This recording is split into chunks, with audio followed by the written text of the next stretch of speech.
ഭീകരവാദ പരിശീലനവുമായി ബന്ധപ്പെട്ട കേസിൽ പ്രതി ചേർക്കപ്പെട്ട അമേരിക്കൻ കൂലിപ്പട്ടാളക്കാരനായ മാത്യു ആരോൺ വാൻഡെക് തിഹാർ ജയിലിനുള്ളിൽ സ്വന്തമായി ഭക്ഷണം പാകം ചെയ്യാൻ അനുമതി തേടി ഡൽഹി കോടതിയെ സമീപിച്ചിരിക്കുകയാണ്. ജയിലിലെ എരിവും എണ്ണമയവും കൂടിയ ഭക്ഷണം കഴിക്കാൻ സാധിക്കാതെ കഴിഞ്ഞ 50 ദിവസത്തിലേറെയായി തനിക്ക് ഭക്ഷണം കഴിക്കാൻ കഴിയുന്നില്ലെന്നും ഞാൻ പട്ടിണിയിലാണെന്നും ഇതിന്റെ ആരോഗ്യനിലയിൽ വലിയ തകർച്ചയുണ്ടാക്കുന്നുവെന്നാണ് മാത്യു വാൻഡെക് കോടതിയിൽ സമർപ്പിച്ച ഹർജിയിൽ പറയുന്നത്. ഇന്ത്യക്കെതിരെ തീവ്രവാദ പ്രവർത്തനങ്ങൾ നടത്താനുള്ള ഗൂഢാലോചനയിൽ പങ്കുണ്ടെന്നാരോപിച്ച് ദേശീയ അന്വേഷണ ഏജൻസി അഥവാ NIA അറസ്റ്റ് ചെയ്തതിനു ശേഷം ജുഡീഷ്യൽ കസ്റ്റഡിയിൽ കഴിയുന്ന വാൻഡെക് അമേരിക്കൻ ശൈലിയിലുള്ള ഭക്ഷണക്രമം വേണമെന്നാണ് പറയുന്നത്. ജയിലിനുള്ളിൽ ഭക്ഷണം തയ്യാറാക്കാൻ അടിസ്ഥാന പാചക ഉപകരണങ്ങളും ചേരുവകളും ഉപയോഗിക്കാൻ അനുമതി തേടി കോടതിയെ സമീപിച്ചിട്ടുണ്ട്. അതായത് ഇഞ്ചക്ഷൻ കുക്കർ ഉൾപ്പെടെയുള്ളവ വാൻഡെക്കിന് നൽകണമെന്നാണ് വാൻഡെക് കോടതിയിൽ സമർപ്പിച്ച ഹർജിയിൽ പറയുന്നത്. ജയിലിൽ വിളമ്പുന്ന ഭക്ഷണം കഴിക്കാൻ കഴിയാത്തതിനാൽ സോയാപാൽ ഉൾപ്പെടെയുള്ള ദ്രാവകങ്ങൾ കുടിച്ച് ജീവിച്ചതിനു ശേഷം മെയ് 6 മുതൽ ഏകദേശം 14 കിലോ ഭാരം കുറഞ്ഞതായി അദ്ദേഹത്തിന്റെ ഹർജിയിൽ ചൂണ്ടിക്കാണിക്കുന്നുണ്ട്. അപേക്ഷയിൽ അസാധാരണമായി തനിക്ക് വേണ്ട വിശദമായ ഭക്ഷണ പട്ടിക ഉൾപ്പെടുത്തിയിട്ടുണ്ട്.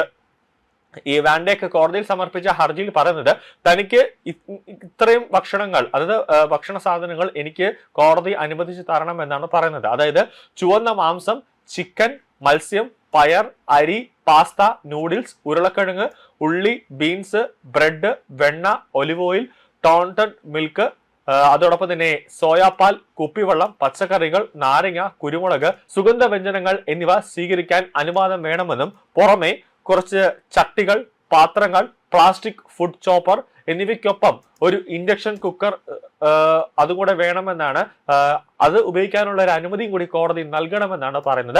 അതോടൊപ്പം തന്നെ സ്വന്തമായി എനിക്ക് പാചകം ചെയ്യാനുള്ള ഒരു അന്തരീക്ഷവും കൂടി എനിക്ക് ജയിലിനകത്ത്, അതായത് തിഹാർ ജയിലിനുള്ളിൽ ഒരുക്കി തരണമെന്നാണ് വാൻഡെക് കോടതിയുടെ മുമ്പാകെ ഇപ്പോൾ ഉന്നയിച്ചിരിക്കുന്ന ആവശ്യത്തിൽ പറയുന്നത്.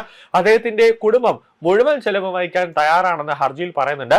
ഇന്ത്യൻ ഭക്ഷണം പരിചിതമില്ലാത്ത ഒരാൾക്ക് സാധാരണ ജയിൽ ഭക്ഷണം അമിതമായി എരിവുള്ളതും എണ്ണമയമുള്ളതും വറുത്തതുമാണെന്ന് അദ്ദേഹത്തിന്റെ അഭിഭാഷകർ പറയുന്നുണ്ട്.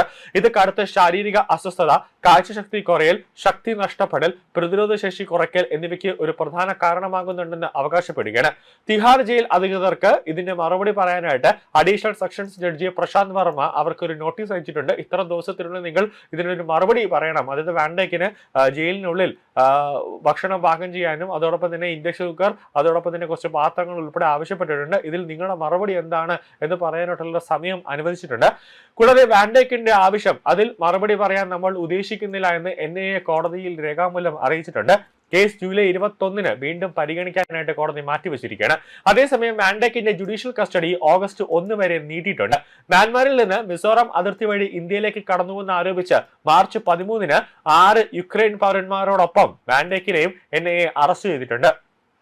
ഭീകരവിരുദ്ധ ഏജൻസിയുടെ കണക്കനുസരിച്ച് സംഘം മിസോറാമിലെ നിയന്ത്രിത പ്രദേശങ്ങളിൽ നിയമവിരുദ്ധമായി പ്രവേശിക്കുകയും മ്യാൻമാറിലേക്ക് കടക്കുകയും വിമത സംഘടനകളുമായി ബന്ധം സ്ഥാപിക്കുകയും ചെയ്തു. ഇന്ത്യയിലും മ്യാൻമാറിലും പ്രവർത്തിക്കുന്ന വംശീയ സായുധ ഗ്രൂപ്പുകൾക്ക് തീവ്രവാദികളെ പരിശീലിപ്പിക്കുകയും ഡ്രോണുകൾ ഉൾപ്പെടെയുള്ള ആയുധങ്ങൾ വിതരണം ചെയ്യാൻ സൗകര്യം ഒരുക്കുകയും ചെയ്തത് ഉൾപ്പെടെയുള്ള അതിർത്തി കടന്നുള്ള ഭീകര ഗൂഢാലോചനയുടെ ഭാഗമായിരുന്നു ഇതെന്നാണ് അന്വേഷകർ പറയുന്നത്.